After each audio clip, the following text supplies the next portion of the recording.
Good morning, my students. Today I start with the topic drugs and cosmetic acts and rules. So I start with the topic schedules to the acts and rules. तो jurisprudence में कौन कौन सी क्या क्या rules हैं regulations है so that further you can regulate इसके according में schedule drugs and cosmetics acts के तहत जो रूल आते हैं वो A to Z रूल होते हैं। कौन से A to Z? जैसे KG सेक्शंस में बच्चे पढ़ते हैं ABCD, same as it is everything each and individual parameters के कुछ न कुछ रूल्स और रेगुलेशंस होते हैं। So I start with schedule A. Schedule A stands for क्या? A stands for applications. So किसी भी चीज़ के लिए जब अप्लाई करना होता है तो उसका क्या होता है? एक फॉर्मेट होता है। क्या होता है? Format. So schedule A contains various forms and formats of letters for application of licensing etcetera. जैसे हमें बाइक का, कार का अगर हमें ड्राइव करना है तो हमारे पास क्या होना चाहिए? Driving license. And for that वो अचीव करने के लिए हमें लाइसेंस अचीव करने के लिए हमें क्या करना पड़ता है? एक एप्लीकेशन फॉर्म भरना पड़ता है जो कि क्या रहता है? एक स्पेसिफिक फॉर्मेट में रहता है। So A stands for application. Application काय के लिए कर रहे हैं? फॉर लाइसेंसिंग, लाइसेंस अचीव करने के लिए। So second scheduled B. Scheduled B का मतलब क्या होता है? देखिए, हम किसी चीज़ का लाइसेंस के लिए अप्लाई करने जा रहे हैं, तो जब अप्लाई करने जा रहे हैं then you have to pay some fees. आपको कुछ न कुछ क्या करना है? फीस पे करना पड़ेगा। तो गवर्नमेंट नॉर्म्स के according schedule B contains fees structure for government run labs. जो भी, चाहे वो कॉलेज के या जो भी ऑर्गेनाइजेशंस है, whichever organisations running the laboratories,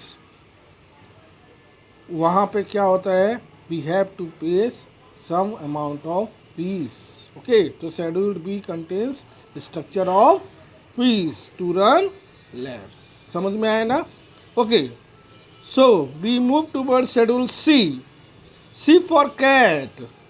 cat क्या करता है? बिल्ली क्या करती है? काट खाती है। क्या करती है? काट खाती है। सिमिलरली शेड्यूल्ड बी में क्या होता है कि it contains various biological products and their regulations.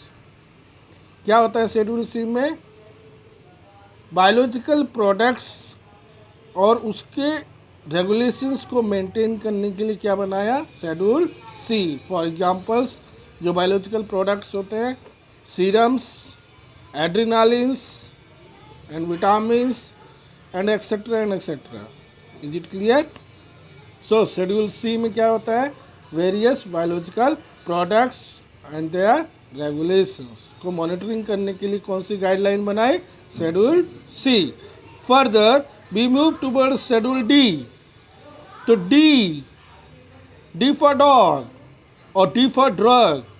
We have to deal with the drug or ऐसी drug further which are exempted from the provision of import of drugs. जिसका import of drugs जो हम import कर रहे हैं वो क्या हो जाता है? exemption होना चाहिए। The further the drugs which are exempted from the provision of कौन सी? इंपोर्ट और export? No export, only import of drugs. वो क्या होती है? Scheduled D. Okay, now come schedule E. ई,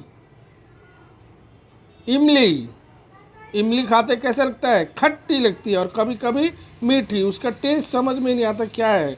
तो further it contains, schedule E contains various poisons. और जब पॉइजन्स होंगे तो उसकी रेगुलेशंस, उसकी मॉनिटरिंग। तो further schedule E contains various poisons and their regulations.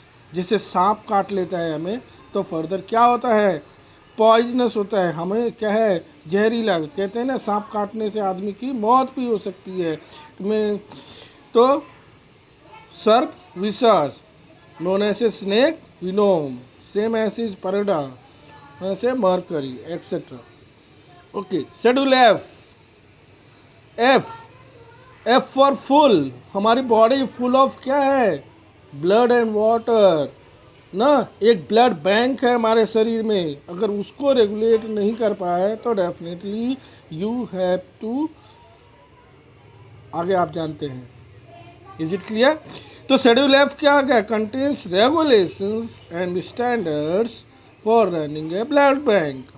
किसी भी ब्लड बैंक को रन करने के लिए जो गाइडलाइंस अपनाना है, जो रूल्स एंड रेगुलेशंस अपनाना है, जो स्टैंडर्ड्स मेंटेन करना है।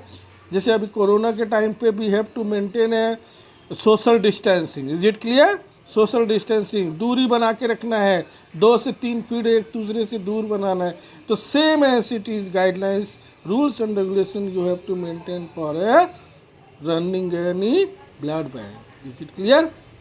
सो F1 क्या होता है, this contains regulations and standards for vaccines.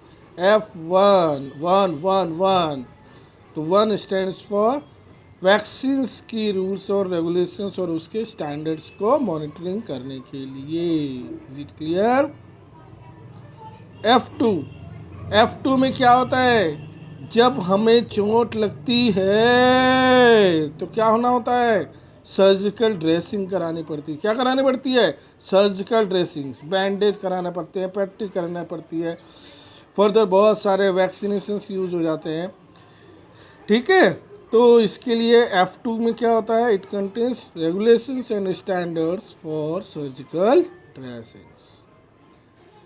F schedule में ही आता है एक शेड्यूल FF, मतलब जब हमारी आँखों में इन्फेक्शन होता है तो क्या चाहिए हमें, ऑप्थेल्मिक सॉल्यूशंस चाहिए कि नहीं।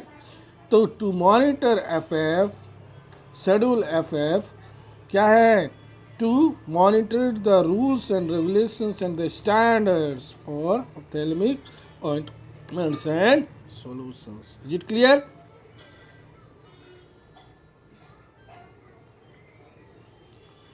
सिमिलरली शेड्यूल जियो और जीने दो, खुद भी जीना है और फिर दुनिया को जीने के लिए काबिल करना है। Is it clear? तो शेड्यूल जी, हमारी बॉडी में जो डिफरेंट हार्मोन्स होते हैं, अगर उन हार्मोनल्स प्रिपरेशंस की मॉनिटरिंग नहीं की गई तो हमारा बॉडी जीने के लायक, आगे आप जानते हैं, नहीं होगा क्या, नहीं। सो schedule D, most of these drugs are hormonal preparations. The drug level must display the text caution. तो ऐसी ड्रग्स जो हार्मोनल प्रिपरेशंस होती है उसमें एक लेबल, एक टैग लगा होना चाहिए, क्या है, कॉशन। क्या, caution. It is dangerous to take this preparation except under medical supervision. कौन सी कॉशन लगी होनी चाहिए, क्या सावधानियाँ बरतनी चाहिए, सावधानी बरतनी ये चाहिए कि वो दवा तभी डिस्पेंस की जाएगी जब उस मेडिसिन को प्रिस्क्रिप्शन किसके थ्रू होगा, with the help of medical supervision. जो मेडिकल प्रैक्टिशनर होगा उसके अंडर में जो प्रिस्क्रिप्शन आएगा उसी के बेस में ड्रग का डिस्पेंस होगा। ये इट कम्स अंडर शेड्यूल जी, जियो और जीने दो। Schedule H for home. और जब हम घर में रहते हैं तो घर के बाहर क्या होता है, एक टैग, एक लेबल लगा होता है, हमारे घर हमारा नाम लगा रहता है, कौन सी फैमिली से है। ठीक है, तो same as it is drug को डिस्प्ले करने के लिए द ड्रग लेवल must display the text RX and schedule H drug. Is it clear? तो उसमें एक लेबल लगा होना चाहिए टेक्स्ट में, RX। RX means you take, RX का मतलब है आप लीजिए, ठीक है। तो शेड्यूल H क्या होना चाहता है? To be sold by retail on the prescription of a registered medical practitioner only. मतलब इसका मतलब क्या है कि वह मेडिसिन की सेलिंग तभी हम कर सकते हैं उन मेडिसिन की जब वो उसका प्रिस्क्रिप्शन रजिस्टर्ड मेडिकल प्रैक्टिशनर द्वारा दी गई हो। Is it clear? Further once again हम इसको रिवाइज कर लेते हैं। तो शेड्यूल ए फॉर एप्पल नहीं है, ए फॉर एप्लीकेशन, और एप्लीकेशन काय के लिए? For the license. और जब लाइसेंस के लिए अप्लाई करोगे तो क्या होगा? इट हैव सेवरल कंटेंट्स, उसके सेवरल फॉर्मेट्स होते हैं। Is it clear? Schedule B, अब हम जब बी बी बी से आप समझ सकते हो भाड़ा। तो भाड़ा काहे का देना है? गाड़ी चलाना है, तो गाड़ी चलाने के लिए भी क्या है? एक फीस देनी होती है। क्यों? क्योंकि आपको ड्राइविंग लाइसेंस चाहिए और ड्राइविंग लाइसेंस के लिए एक फीस देनी पड़ेगी। So schedule B contains structure of fees to run labs learn करने के लिए, उसके लिए आपको कुछ अमाउंट की फीस पे करनी पड़ेगी। ये गाइडलाइन किस में आती है? Schedule B.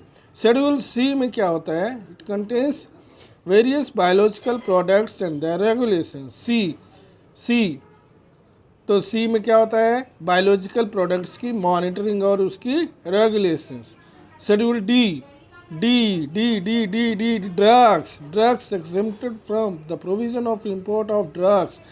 कुछ ड्रग्स है जिसको कि हम इंपोर्ट नहीं करेंगे, ठीक है। शेड्यूल ई इमली कैसी है? खट्टी है।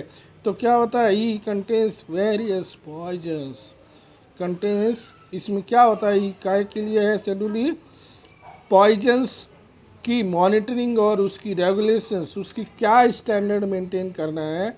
All these guidelines are specified in schedule E.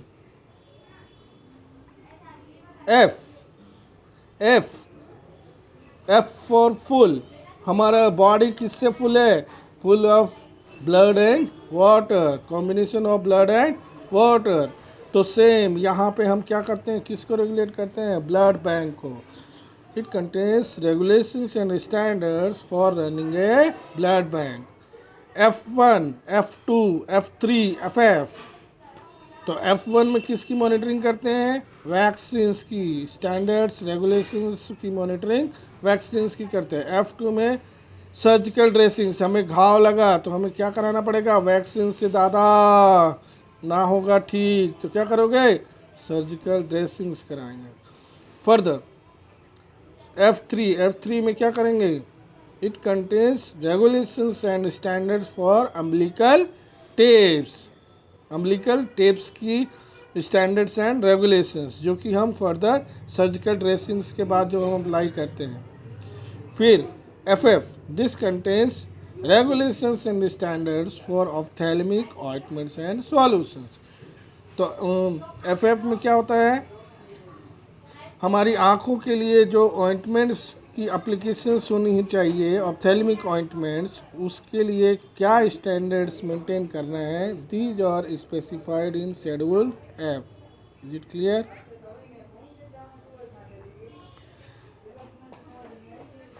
Schedule G, तो जियो और जीने दो।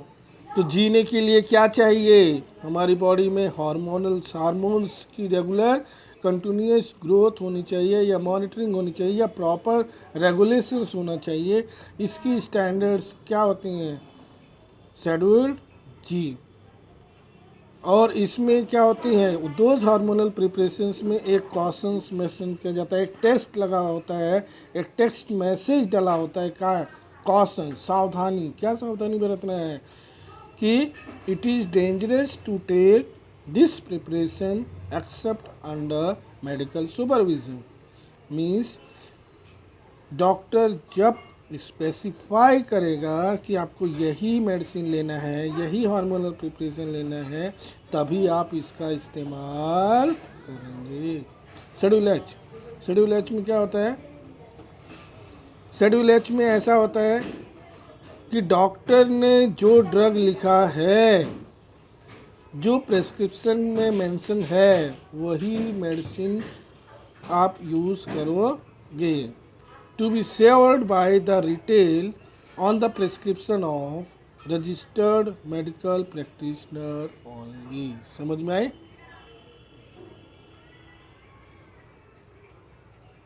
Schedule J, J for joker. और जोकर कुछ भी फनी गेम करते रहते हैं, तो फनी गेम करने के कारण क्या हो गई? उसको लग गई बीमारी। तो जो जोकर, जोकर को लग गई क्या? बीमारी। काहे की? Various diseases. और जब बीमारी लगेगी तो बहुत सारे उसके क्या होंगे? कंडीशंस होंगे। ठीक है, चाहे वो एनवायरमेंटल कंडीशंस हो या कोई सोसाइटल कंडीशंस हो, लेकिन उस डिसीज़ और कंडीशंस को मॉनिटर करने के लिए कौन सा शेड्यूल है? शेड्यूल जे। शेड्यूल के, शेड्यूल के contains various substances and drugs and their corresponding regulations. Means के में क्या आता है? बहुत सारे सब्सटेंसेस आते हैं जिनकी रेगुलेशंस की मॉनिटरिंग करेंगे। ठीक है। Schedule M, M stands for contains various regulations for manufacturing premises, waste disposal and equipment। तो GMP guideline, good manufacturing practices, जो जीएमपी की गाइडलाइन होती है वो किस में आती है? It comes under schedule M, good manufacturing practices. किसी भी चीज़ को बनाना है, किसी भी चीज़ को निर्माण करना है तो it needs good manufacturing practices. और ये किस शेड्यूल में आएगा? Schedule M. Schedule N, N contains various regulations and requirements for a pharmacy. किसी भी फार्मेसी को रन करने के लिए मिनिमम नंबर ऑफ इक्विपमेंट्स, कितनी रिक्वायरमेंट है? Minimum number of equipments required to run a pharmacy. तो फार्मेसी में अगर मान लो चलो लैब्स हैं, मान के चलो क्लास है, तो वो रन करने के लिए, वो क्लास चलाने के लिए मिनिमम कितना इक्विपमेंट्स की ज़रूरत होती है? List of minimum number of equipments required to run a pharmacy comes under schedule N. तो schedule N means number, stands for number. O contains various regulations and requirements for disinfectant fluids। Disinfectant fluids की monitoring करना है किस में से? Schedule. Schedule P, P प्यार मोहब्बत से जीना है, तो contains regulations regarding life period and storage of various drugs. Life period of drug, ऐसी ड्रग जो हमारी ज़िंदगी को सेव कर सके, तो वो ड्रग और उनकी स्टोरेज की स्टडी करेंगे किसमें? Schedule P. ठीक है, ठीक है। तो फॉर टुडे, आज के लिए सिर्फ इतना ही। So from tomorrow onwards we will move towards next topic. Scheduled P के आगे बढ़ेंगे और कंटिन्यूसली आप इसको पढ़ेंगे। आई होप सो आपको बहुत जल्दी समझ में आएगा। Is it clear? Okay, thank you.